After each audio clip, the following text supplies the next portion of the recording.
మీరిచ్చిన అడ్వర్టైజ్‌మెంట్ చూసి వచ్చాను అని అంటూ ఉంటుంది. రామలక్ష్మి అయితే ఆ మాటలకి, అవును మేము మీకోసం మీలాంటి వాళ్ళ కోసమే అడ్వర్టైజ్‌మెంట్ ఇచ్చాము. నువ్వు సెలెక్ట్ అయ్యావమ్మా అని అంటూ ఉంటాడు. ఆ మాటలకి మీరు నన్ను ఇంటర్వ్యూ చేయరా, టైమింగ్స్ చెప్పరా అని అంటూ ఉంటుంది. అవన్నీ తర్వాత చూసుకుందాం, ముందు జాయినింగ్ లెటర్ మీద సంతకం పెట్టమ్మా అని అంటూ ఉంటారు.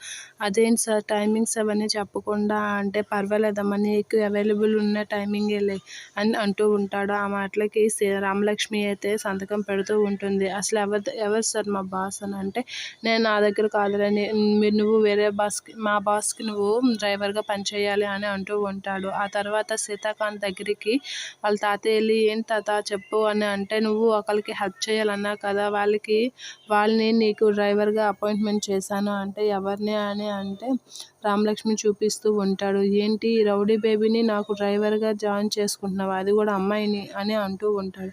అవునరా, నువ్వే అన్నావు కదా హెల్ప్ చేయమని, తనకి ఈ విధంగా కాకుండా ఇంకే విధంగా హెల్ప్ చేయని చెప్పు అని అంటూ ఉంటాడు. ఆ మాటలకి సీతాకాంత్ అయితే ఒకసారిగా లెగిసి, ఈ రౌడీ బేబీని నాకు డ్రైవర్గా నువ్వు ఎలా జాయిన్ చేయాలనుకున్నావు, దీన్ని నేను డ్రైవర్గా ఎలా భరించాలి అని సీతాకాంత్ అయితే మనసులో అనుకుంటూ ఉంటాడు. సరే తాత అని రామలక్ష్మిని రమ్మని పిలుస్తూ ఉంటాడు. రామలక్ష్మి అయితే, ఏంటి ఈ ఓసిడి గాడికి నేను డ్రైవర్నా అని షాక్ అవుతూ ఉంటుంది.